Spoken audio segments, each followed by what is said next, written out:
तुम्हें कुछ डाउट भी है इसमें? सारा बन गया।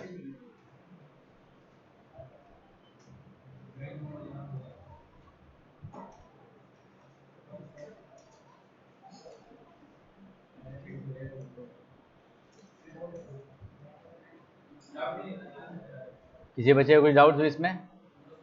सारा बन गया। चलिए देखिए,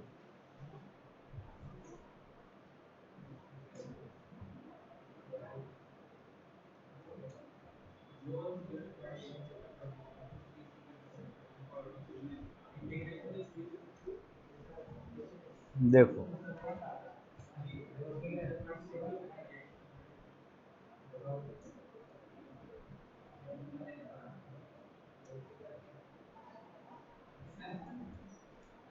कंपाउंड इंटरेस्ट क्या है वो देखो। जैसे देखो एग्जाम्पल दे रहे इसका, मान लो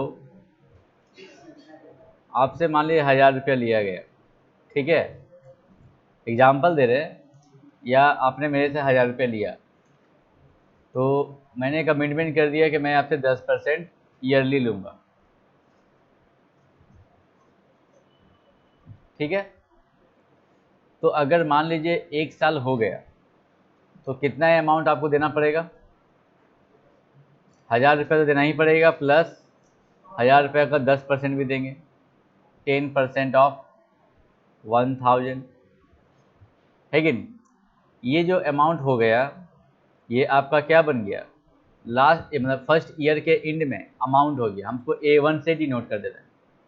A1 का मतलब फर्स्ट ईयर के एंड में क्या अमाउंट बन जाएगा। टोटल कितना अमाउंट आ गया? 1000 रुपया प्लस 10% ऑफ 1000,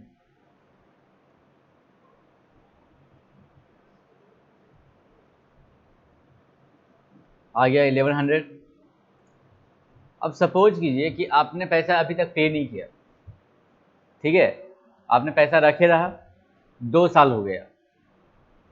अब यहाँ पर कंपाउंड इंटरेस्ट जो टॉपिक पढ़ रहे हैं, तो यहाँ पर वर्ड लगा देगा कि मैं आपसे पैसा जो लूंगा कंपाउंडेड लूंगा।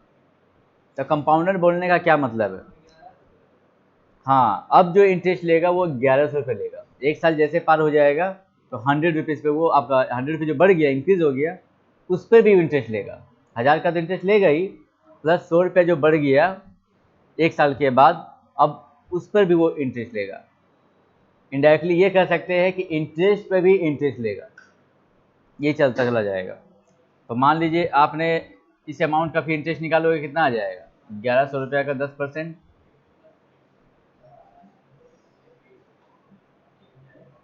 है ना, 110 रुपया आ जाएगा ये इंटरेस्ट। यानी सेकेंड ईयर के एंड में अमाउंट कितना हो जाएगा? अब हम 1100 रुपया में 110 रुपया ऐड कर, तो आपका आ जाएगा 1210 रुपया। ये वो सेकेंड ईयर के एंड में आपको इतना अमाउंट देना पड़ेगा। कोई कन्फ्यूजन? अब आइए थर्ड ईयर के एंड में देखना है, तो इस ये अमाउंट प्लस इसका 10%, ये प्रोसेस चलता रहेगा। इसका 10% निकाल लेते हैं,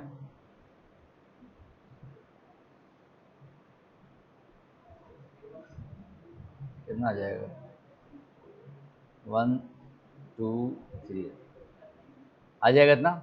यानी आपका 1331 रुपया हो जाएगा अमाउंट, ये थर्ड ईयर के एंड में।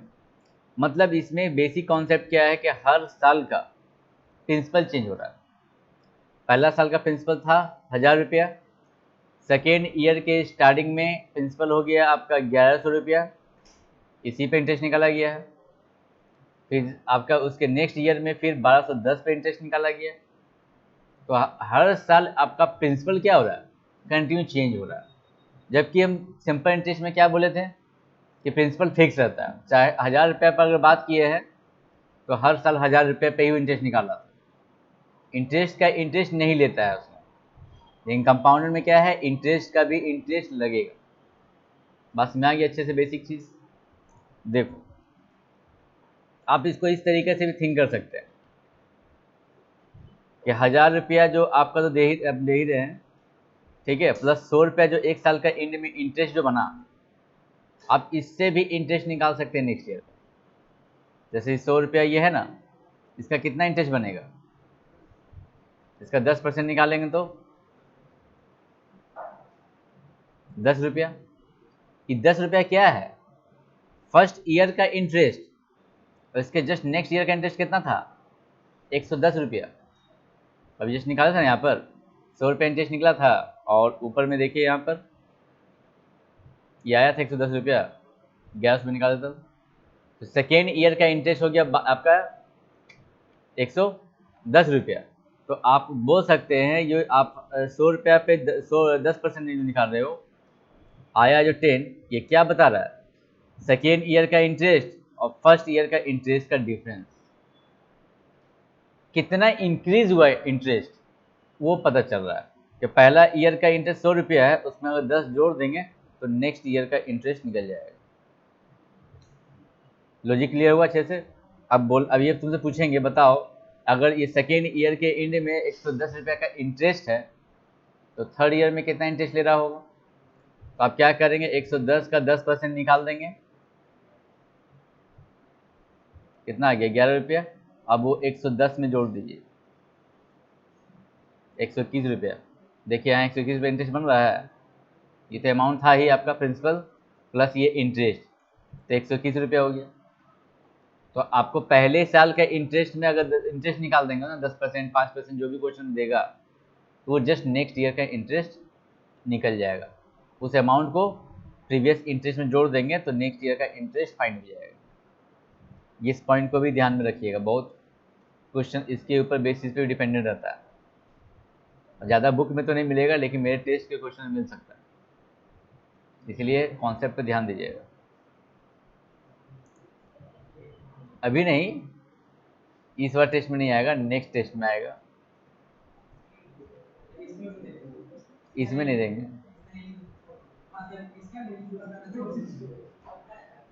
हाँ इसका ले ले, रेशियो छोड़ दे।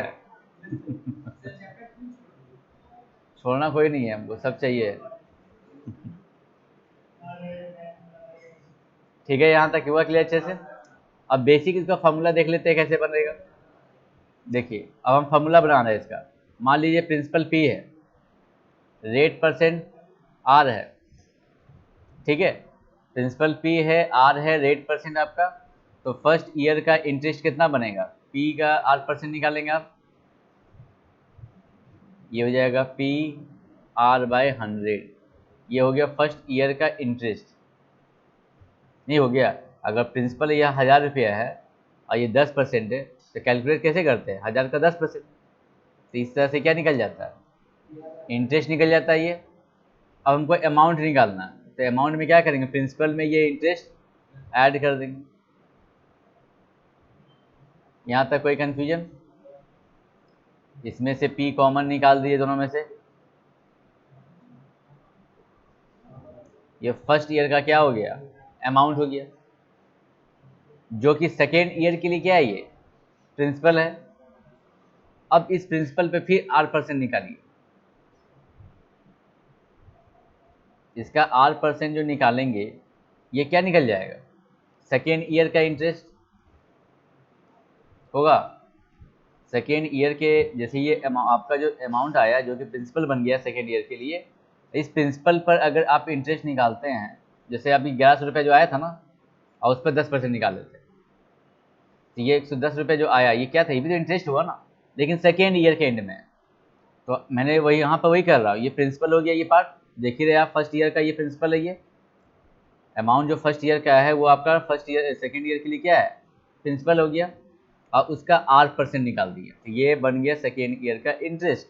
और इस इंटरेस्ट में अगर हम प्रिंसिपल जोड़ दें, प्रिंसिपल क्या जोड़ेंगे अब इस बार, प्रिंसिपल तो ये है ना, इस बार यही ऐड करना है इसमें, ये प्लस और ये जो पूरा कंप्लीट इंटरेस्ट है,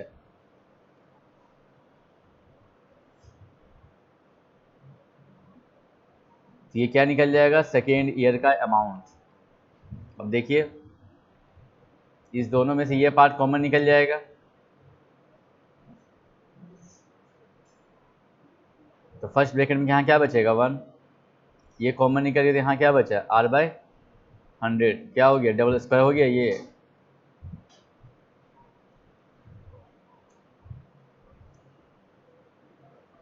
क्लियर अच्छे से। अगर फिर सी का R% निकालेंगे, फिर इस अब ये प्रिंसिपल बन जाएगा थर्ड ईयर के लिए, अब फिर इसका R% निकाल के जोड़ देंगे तो फिर पावर 3 आ जाएगा। ये प्रोसेस कंटिन्यू चलता रहेगा। तो अगर nth ईयर में पूछेंगे तो आपका फॉर्मूला क्या बन जाएगा, P × 1 + R/100 to the power n। This is the formula of amount according to compound interest.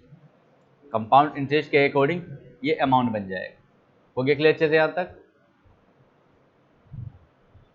अब ये तो अमाउंट है, इंटरेस्ट थोड़ी है ये, इसमें इंटरेस्ट प्लस प्रिंसिपल दोनों इंक्लूड हो गया ना इसके अंदर। हम तो उसे पूछेंगे बताओ इंटरेस्ट बताओ, तो अमाउंट में क्या करेंगे, प्रिंसिपल घटा देंगे आप। बेसिक तो यही है, जो अमाउंट बना टोटल लास्ट में, और प्रिंसिपल जो आप लिए थे वो माइनस कर देंगे, तो बचेगा वो क्या होगा, इंटरेस्ट। लेकिन यहाँ कंपाउंडेड तरीके से पैसा लिया जा रहा है ना, तो यहाँ जो इंटरेस्ट का नाम हो जाएगा कंपाउंड इंटरेस्ट। पैसा जो एडिंग हो रहा है, इंटरेस्ट का जो इंटरेस्ट, उसको कंपाउंडिंग कहते हैं, इसीलिए इसका नाम क्या हो गया, कंपाउंड इंटरेस्ट। तभी अमाउंट का फॉर्मूला यहाँ डाल दीजिए।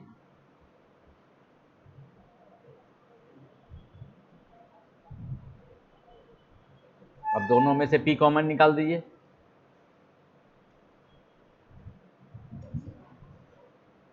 -1। ये हो गया कंपाउंड इंटरेस्ट का फॉर्मूला। ये बेसिक चीज तो है ही, उसी से जुड़ा हुआ ये पार्ट भी है।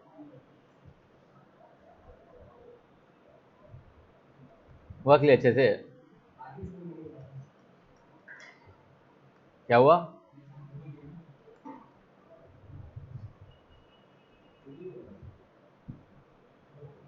यहाँ तक क्लियर है। इसको लिख लो, लिख लिए।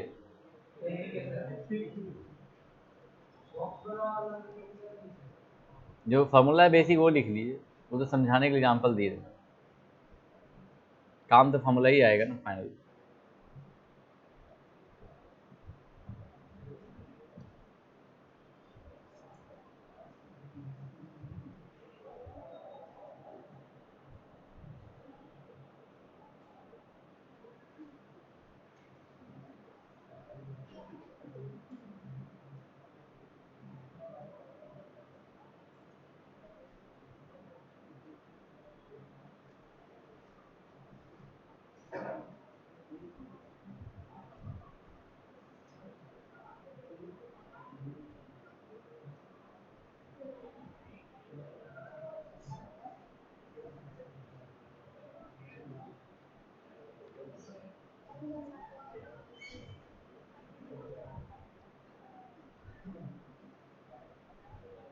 यहाँ तो सब क्लियर अच्छे से, आगे बढ़े।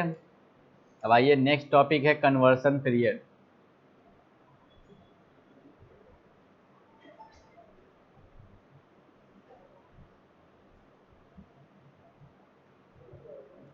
देखो कन्वर्सन पीरियड क्या होता है।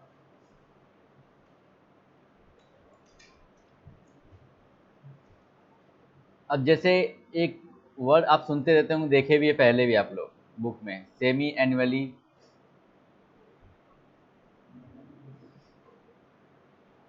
क्वार्टरली,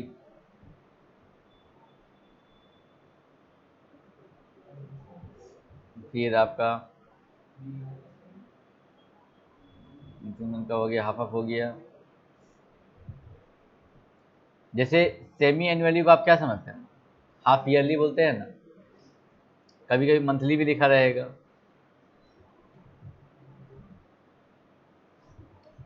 जैसे सेमी एनुअली का मतलब हाफ ईयरली आपका प्रोसेस एडिशन चल रही, कहने का मतलब यहाँ पर है कंपाउंडिंग का जो प्रोसेस है सेमी एनुअली के अकॉर्डिंग हाफ हाफ ईयर में हो रहा है। अभी जो एग्जाम्पल आप लोग दिए हैं ऊपर में, ये सोच के बताया कि अभी हम ईयरली इंटरेस्ट आपसे ले रहे हैं, उसके बेसिस पे ही फॉर्मूला बना हुआ। अगर ईयरली के बेसिस पे है डायरेक्ट पुट कर दीजिए, कोई दिक्कत नहीं। लेकिन कभी कभी देखते हैं क्वेश्चन में देता है 3 साल 6 महीना, फिर आपका 4 साल 4 महीना, इस तरह से दिया भी रहता है। तो क्या इसका मतलब फिर कैसे यूज़ करेंगे 4 मंथ का, उसको समझने के लिए पहले हमको सेमी एनुअली, क्वार्टरली क्या क्या मतलब है, हाफ ईयरली तो जान ही रहे हो, वही हो गया सेमी एनुअली हो गया, और मंथली भी हो गया। तो पहले इसको समझ लो क्या हो रहा है। जैसे मान लो क्वेश्चन में लिखा हुआ है कि कंपाउंडिंग जो है सेमी एनुअली आपसे लिया जा रहा है, और क्वेश्चन में लिखा रहेगा 10% रेट। रेट जो लिखा रहता है वो ईयरली के अकॉर्डिंग लिखा रहता है। उसमें जो 10% लिखा रहेगा उसमें लिखा रहेगा एनुअली। वो एनुअली मतलब रेट के हिसाब आपका 1 साल में 10% लेगा। लेकिन वो बंदा ने ये भी जोड़ दिया साथ में स्टेटमेंट में कि सेमी एनुअली की रेट से ले रहा है वो। तो सेमी एनुअली बोलने का मतलब है कि वो कंपाउंडिंग का जो काम कर रहा है 6 महीना ही पे कर रहा है। मतलब आप ऐसे समझ सकते हैं कि जैसे 1000 रुपये आपसे लिया गया, 10% बोल दिए, कमिटमेंट कर दिए कि 10% लेंगे आपसे हम, और साथ में ये भी बोल दिए कि सेमी एनुअली कंपाउंडिंग होगा। तो मान लीजिए अब हम क्या करेंगे, जैसे 6 महीना पार होगा तो फिर खाता निकालेंगे, उसमें लिख लेंगे अपना कि आपसे इतना पैसा लेना है। पहले क्या था, ईयरली के हिसाब से था, तो 1 साल में निकाल के लिस्ट करते थे हम कॉपी में कि आपसे कितना पैसा हमको लेना है। लास्ट में फाइनल जब देंगे वो आप एडिंग करके लिख लेंगे, आपसे उतना पैसा ले लेंगे। तो हमको अब यहाँ पे सेमी एनुअली लिखा हुआ है, इसका मतलब ये हो गया कि 1000 रुपया का 10% नहीं 5% लेंगे। 6 महीना में तो 5% लेना पड़ेगा। ऐसा थोड़ी है कि 10% 1 साल का इंटरेस्ट दे रहा है वो। तो 6 महीना में कितना होगा 5%, उसका आधा। तो 6 महीना में उसका 5% निकाल लेंगे 1000 रुपये का, कितना आ जाएगा 50 रुपया आएगा। तो हम लिख लेंगे 1000 रुपया प्लस 50 रुपया, ये पैसा आपसे लेना है 6 महीना के बाद। देखिए आप अभी दे नहीं रहे हो, तो खाली लिख रहे हैं हम एडिंग करके कि आपसे कितना लेना है फाइनल में। अब 1050 जो हो गया तो छठा महीना के लास्ट में वो अब प्रिंसिपल बन जाएगा। अब हम 1050 रुपये पे फिर 5% निकालेंगे नेक्स्ट 6 मंथ के लिए। बात हमारा हम क्या बोलना चाह रहे हैं, तो फिर 1050 रुपये पे जो आप 5% निकालेंगे नेक्स्ट 6 मंथ के लिए, वो पैसा जो आएगा वो 52.5 आएगा, वो ऐड हो जाएगा उसमें। देख लीजिए करके, आज समझ में आ भी जाएगा अच्छे से।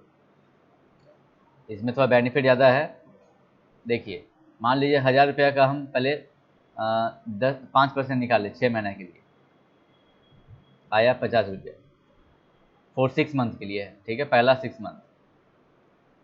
तो आपका हो गया पैसा, कितना अमाउंट लेना है आपसे, 1000 रुपये लेना है प्लस 50 रुपया, ठीक है। जैसे 6 महीना पार हुआ, अब हम 1050 रुपया जो हुआ 1050 रुपया, इस पर हम 5% निकाल लेंगे, कितना आ जाएगा देख लीजिए। अप्रॉक्स कितना आ गया 52.5 आ रहा है ना ये। अब हम क्या करेंगे, 1000 रुपया प्लस 50 रुपया प्लस, अब उस पर ये ऐड करके लिख देंगे कि 1 साल में अब इतना पैसा हो जाएगा। कितना हो गया टोटल अमाउंट ये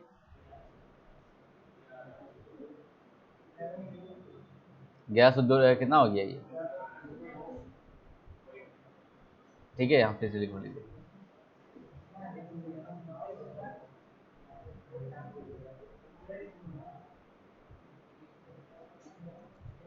आप एक नोटिस करेंगे कुछ फ़ायदा हुआ कि नहीं हुआ।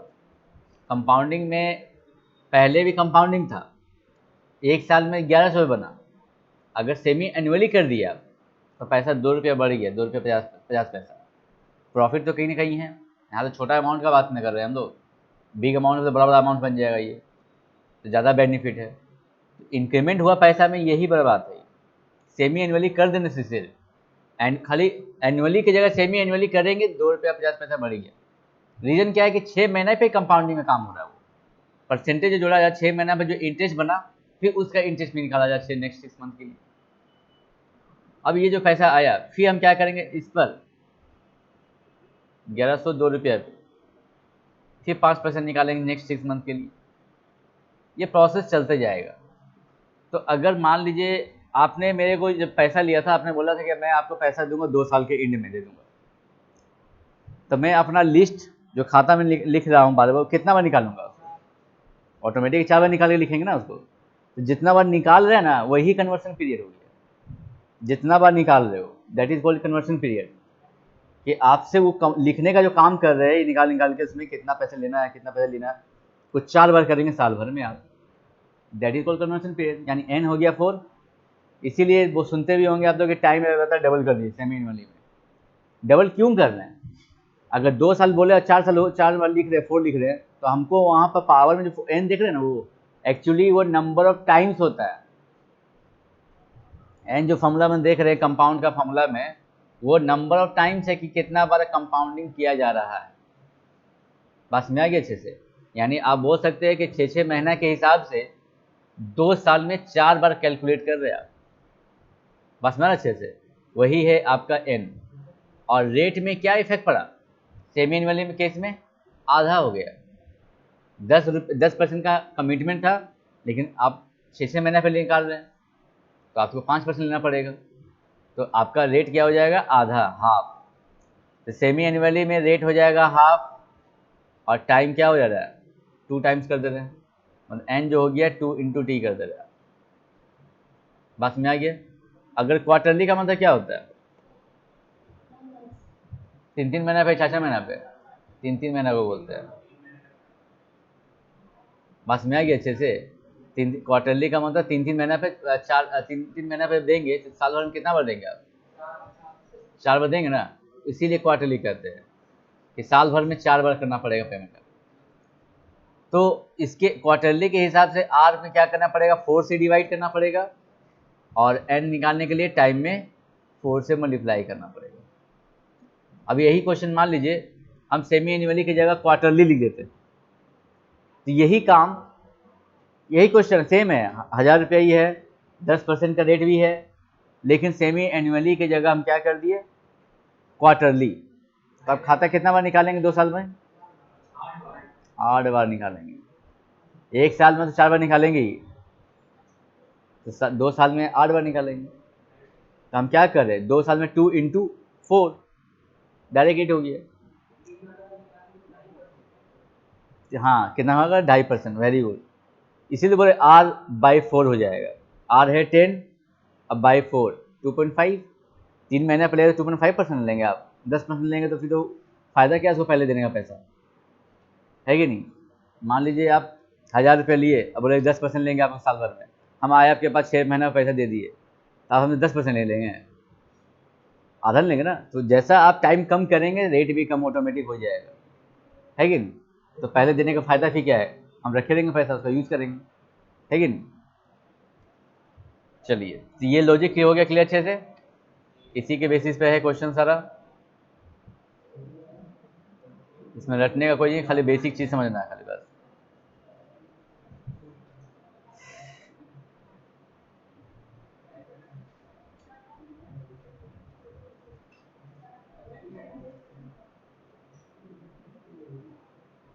क्वेश्चन देख लीजिए, ये है पहला ही क्वेश्चन पाते हैं हम लोग। एग्जाम्पल नंबर जिसका 11 है।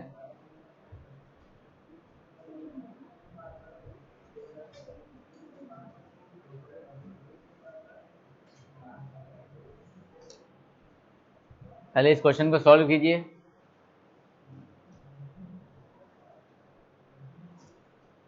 Sania deposited 1 lakh in a nationalized bank for 3 years.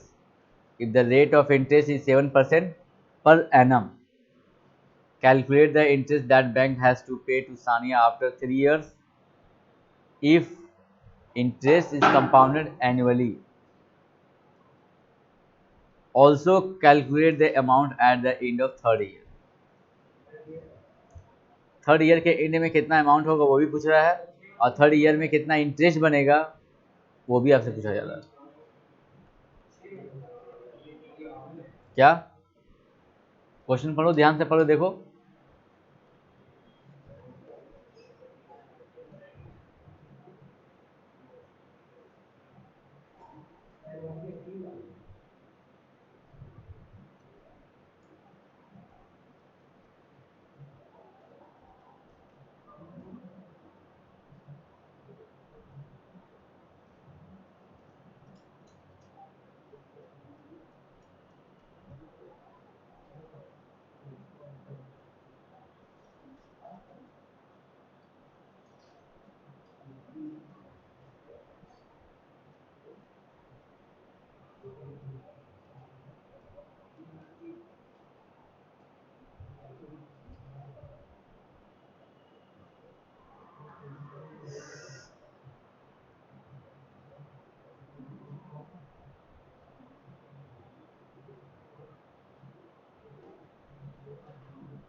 भैया इसमें पहले इंटरेस्ट निकालना है तो CI का फॉर्म डायरेक्ट लगा दीजिए। ऐसे तो लिखी होगा कंपाउंडेड है ये। CI का फॉर्मूला क्या है?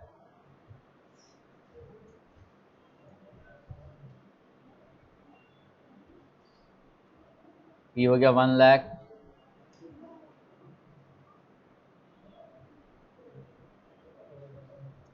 R है आपका 7%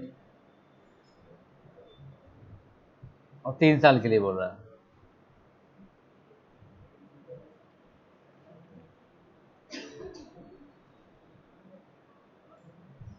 ये हो जाएगा 1.07 का पावर 3। कैलकुलेटर लाए हो? कैलकुलेटर में थोड़ा सा इजीली कैलकुलेट हो जाता है ये, मोबाइल में नहीं होगा। और कैलकुलेटर से ही प्रैक्टिस करना है आप लोगों को, तो एग्जाम में तो वही अलाउड है। कितना रही है? पूरा होल बता रहे हो क्या रियल? अच्छा, इस पूरा को बोल रहे हो?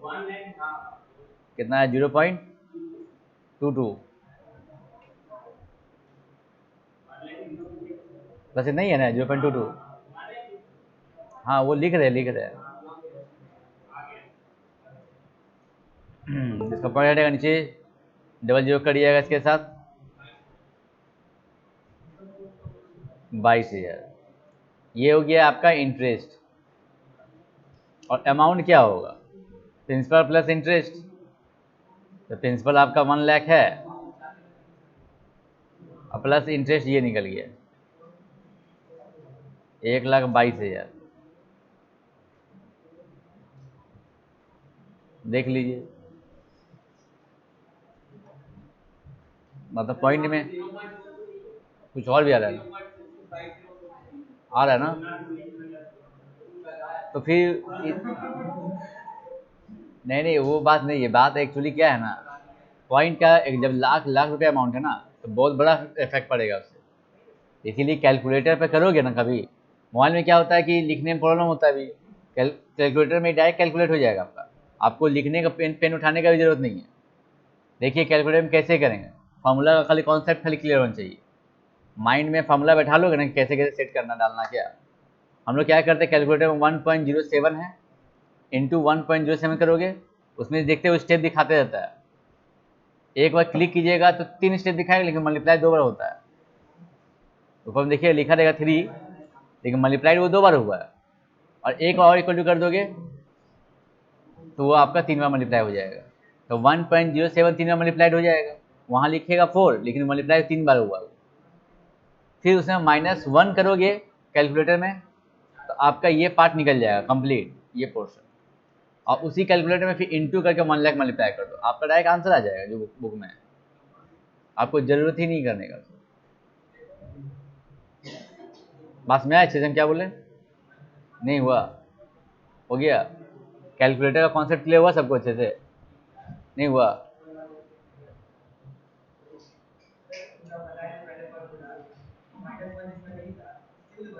उसे अमाउंट निकलेगा। हाँ उसे हो जाएगा।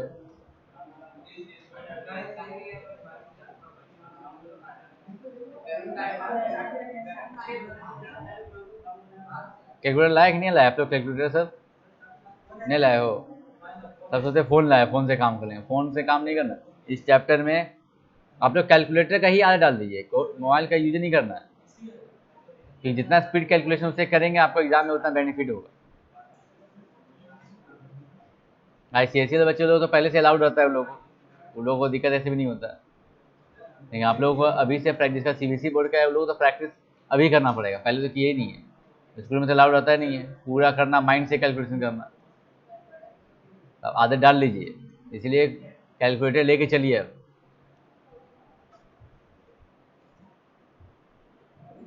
तो यहाँ पर पूरा वैल्यू लिखिएगा तब जाके बुक से एग्जैक्ट आंसर मैच करिएगा। ठीक है, वो तो करेगा ही।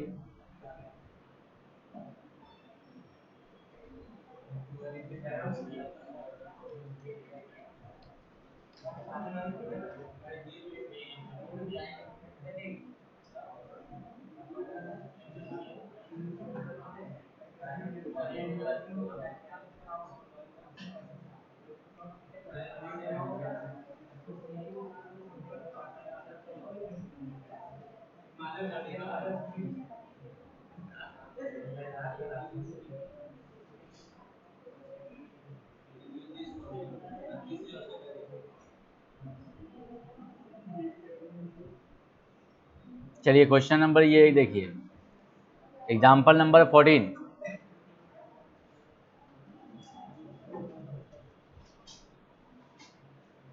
Example number 14,